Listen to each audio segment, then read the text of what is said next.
Player ratings: Everton 5, West Bromwich Albion 2 at Goodison Park. What a result for Everton Football Club, and what a performance by Dominic Calvert-Lewin, James Rodriguez, Alan. A lot of good performers today. It wasn't a fantastic game, certainly not the first half. We struggled slightly in the first half. West Brom getting into the game, scoring the first goal and finding some momentum and finding some confidence, but that second half we just turned it up a notch and we completely dominated, and the quality shone through brightly by your likes of your Allens, your James Rodriguez, your Dominic Calvert-Lewin. It was just, you know, a really, really good result and a fantastic second half for Carlo Ancelotti's Everton. So, starting goal then, Jordan Pickford. I've given him a 6.5 today. Might be a little bit harsh, and I'll tell you why, because I think he could do better on both goals personally. Now that might be harsh, and some people might disagree with that, and some people might be saying you're just going at him for the sake of going at him. But honestly, the first goal, don't get me wrong, it's not completely Jordan Pickford's fault, and he is not completely at fault for that goal. Yerry Mina, for me, does atrociously with that first goal. He allows the player to run at him continuously, doesn't step up. Yerry Mina steps up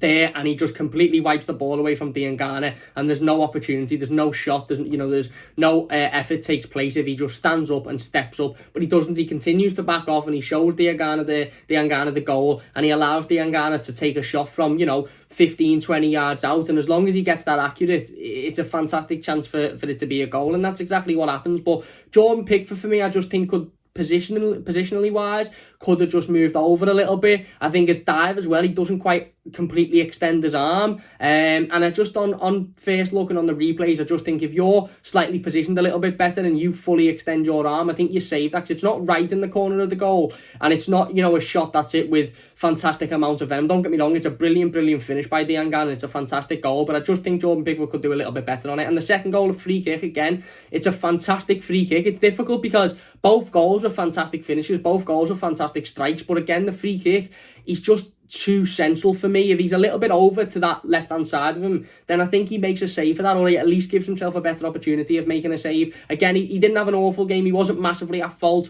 but I just think positional wise he could have done a little bit better, and he could have, like I said, certainly for that free kick, if he'd have been a little bit more left to his goal, I think he has a fantastic opportunity of saving it, but he's just too central. And I understand you don't know which corner it's going to go in, but you could see the way Pereira was lining up, it was only going to go in one place. So I've given Jordan a 6.5. Luca Dean, I've given him a 7. Defensively in the first half, I think he struggled a little bit, as I think the whole defence did, but going forward in that second half, he is absolutely unbelievable. You lose track of how many times Luca Dean puts the ball in the box. You lose track of how many times Luca Dean sets people up. I think he got an assist there. He might have even got 2. I don't know, because there's that many times that he's throwing balls into the box, he's whipping balls in. His delivery is absolutely fantastic. He is definitely one of the best left backs on this planet, and for me, he's the best left back in the country. He really is. Again, fantastic going forward. Defensively, could have done a little bit better in that first half, showed it up a little bit in the second half and was a lot more solid, but going forward he is just an absolute animal. He really is, and he was part of that he was part of that attack today that done so well and was so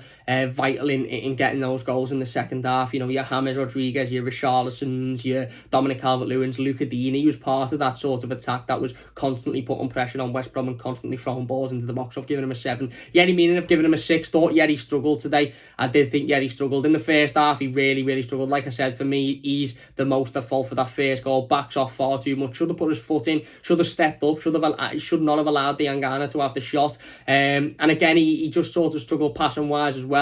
He put a couple of passes out wrong, and he looked like he wasn't really playing with confidence, to be perfectly honest with you. Second half become a lot better, but we had a lot more, we had a lot less pressure on us in the second half. They didn't really attack us an awful lot, and they didn't create many of opportunities. So I've given Yerry a 6. Michael Keane an 8. I thought he was a lot more solid. I thought he stepped up defensively. I thought he'd done well. Every ball that come in, he dealt with, he headed out. Obviously, he got the goal, a third goal, which was such a vital goal at such an important time in the game as well. Second goal in 2 games for Michael Keane, and considering he's the only player in this Everton squad that's played 90 minutes for all 3 of the fixtures, both Spurs, Salford, and of course today against West Brom, I thought he was really solid. Again, another solid, consistent performance. Going into the midfield, Seamus Coleman, 7. Forgot about Seamus Coleman. I've given Seamus a 7. Again, defensively, he sort of struggled a little bit. He was caught out in possession a couple of times, and he was sort of put under a lot of pressure in that first half. Second half, again, not really much to do defensively, so he showed it up, and going forward, he was getting forward, he was trying to create, he was getting in the box, he was finding himself on the edge of the area as well. One thing I've noticed from the fullbacks this season, and from Andre Gomes as well, who we'll talk about in a second, is all three of those players, Luca Dean, Andre Gomez and Seamus Coleman, all seem a lot more attack-minded. And I don't know whether that's because you've got Decore and Allen who are doing the defensive bit work and who are sort of providing that cover. But certainly Seamus Coleman and Andre Gomez, in the first 2 Premier League games we've seen this season, they're getting up a lot more, they're getting forward a lot more, they're breaking them runs into the box, they're being on the edge of the box when the ball drops, and they're just being a lot more attackive. And that's obviously fantastic to see. Like I said, I've given Seamus a 7 today. Thought he'd done well. Probably could have given him and Luca an 8, but I've given them a 7. Allen in the midfield, a 9. I think he was fantastic. Really, really consistent today from start to finish. He, again, in that first half when we weren't brilliant, and when there wasn't a lot of Everton players that you looked at and thought you've had a good half, Allen was one of them that you looked at and thought, you know what, you've had a really decent half there. Breaking up the play, really, really good on the ball, coming, dropping to the defence, picking the ball up, passing it forward, using his skill, using his touch, using his body well, breaking forward, playing some fantastic passes. And he is just an all-round unbelievable footballer, isn't he, Allen? He breaks the game up when you need him to. He throws the challenges in when you need him to. He's good with the ball at his feet. He knows which pass he needs to play. He doesn't rush his decisions. He's fantastic when it's playing a ball forward. When he needs to play it back, he does it well. He's just a complete midfielder and somebody that we've been crying out for absolutely years at Football Club. And for me, it was a fantastic performance by Allen today. So I've given him a 9. Adelaide Decore, a 7 in the middle of the park. Again, passing wide on the ball, really, really good. Used his body well, used his strength well, but I just thought he was caught out a couple of times on the counter-attack. West Bromwich Albion's only form of attack today was the counter-attack. That's what they scored the first goal with. That's what they got the free kick with for the second goal. And I just thought Adelaide Decore got caught a couple of times in the middle, and it was too easy for West Brom to thread that ball forward. But ultimately on the ball he had a good game. For 90% of the game, positional wise, he was good. He was solid in the middle of the park. I just thought there was a couple of times he got caught out. James Rodriguez, 10. Absolute 10 for James Rodriguez. He is absolutely world class. I said it in the instant match reaction. I don't care what anybody says. This fella is one of the best footballers on the planet. He is exactly what Everton have been crying out for years and years and years. Carlo Ancelotti has just had his post-game press conference after the game, and he was asked about James Rodriguez, and as soon as James' name come out of the reporter's mouth, Carlo Ancelotti smiled, and he just said, he makes football look easy. He just makes playing football look dead easy, and he did that today. He was absolutely brilliant again. Not only the goal, of course, first goal in an Everton shirt, a fantastic finish, but also the assist, the pre-assist. He was just brilliant today. His creativity wise, as soon as James Rodriguez has got the ball, we haven't had this feeling, I don't think, with an Everton player for a long time, where as soon as the player picks the ball up, you know something's going to happen. You're sitting there thinking, right, okay, he's either going to play a fantastic ball over to somebody else, whoever he plays it to is going to put in a cross and get an assist or make something happen, or he's going to make something happen himself. He was just exquisite today, absolutely world class, and he gets a 10. And listen, Dominic Calvert-Lewin gets a 10 as well. And Dominic Calvert-Lewin gets the man of the match, I think, from a lot of people because of the hat-trick. But I just don't see in any way how you can't give James Rodriguez a 10. He was absolutely brilliant today, and the goal was fantastic as well. Going on to Dom then, Dominic Calvert-Lewin, I've given him a 10. Again, hat-trick today, 4 goals in 2 games for Dominic Calvert-Lewin. Really, really solid, getting on the end of opportunities that we need him to get on the end of. 2 quite scrappy goals, good finishes, and 1 fantastic header or comes off the back of him, whatever. But ultimately he got the hat-trick, and he won the game for us today. His 3 goals made the difference today. Again, brilliant.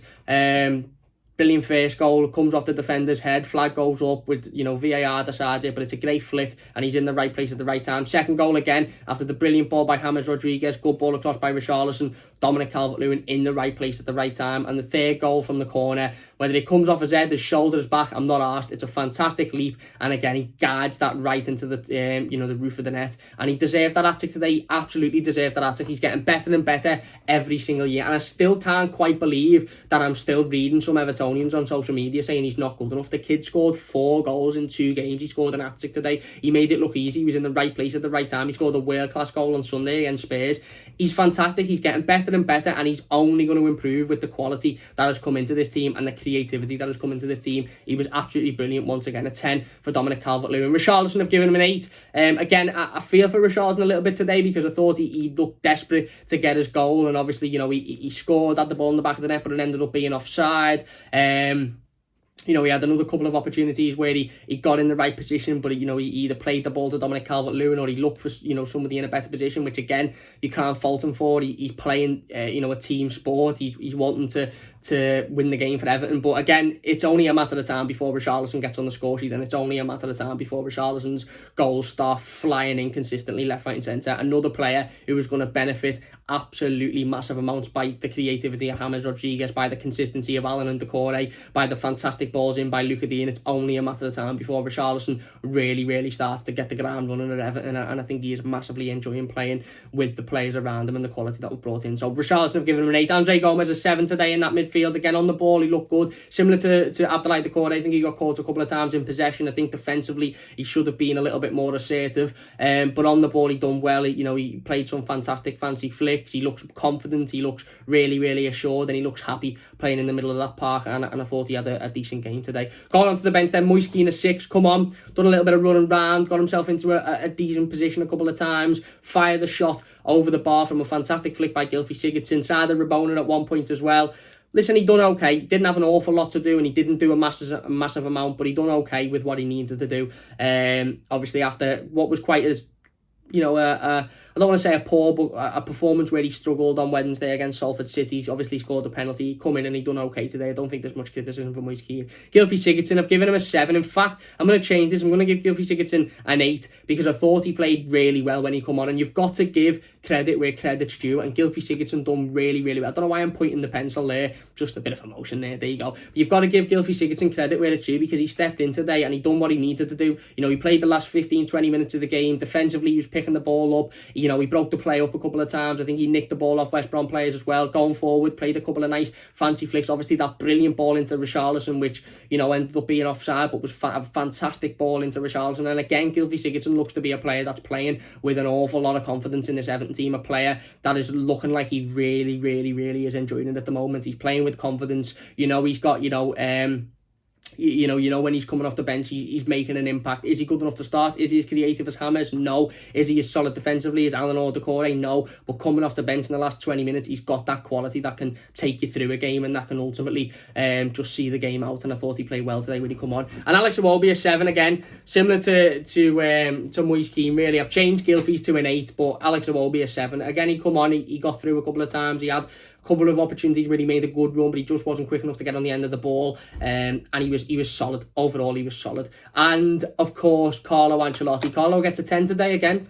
An absolute 10. Look, defensively, it wasn't Carlo's fault that, the defence was a bit of a shambles in the first half, but he obviously had a strong team talk coming into the second half, and again, the players bounced back. BT Sport showed the stat just after we conceded the first goal, literally 10 minutes into the game, and I think it was games that Everton have won after conceding the first goal, and out of the last 45 games or something, it was like Everton have won 1, drawn and lost 39 and drawn the rest or whatever. It was absolutely ridiculous numbers, but today we turned up and we showed it, and I think Carlo Ancelotti's team talk was massive for that in the second half. Of course, the quality he's brought into the squad is showing, and ultimately we went on and we dominated in the second half after what was quite a struggling first half. So there you go, Carlo gets a 10 for me. There you go, they are my player ratings. Let me know your thoughts on them in the comment section down below. Of course, if you have enjoyed the video, please do hit the like button. Another fantastic result for Everton, top of the league. Dominic Calvert-Lewin, top of the goals, of course. 2 games in the Premier League, 2 wins, 6 goals scored, 2 goals conceded, a win in the Carabao Cup midweek as well.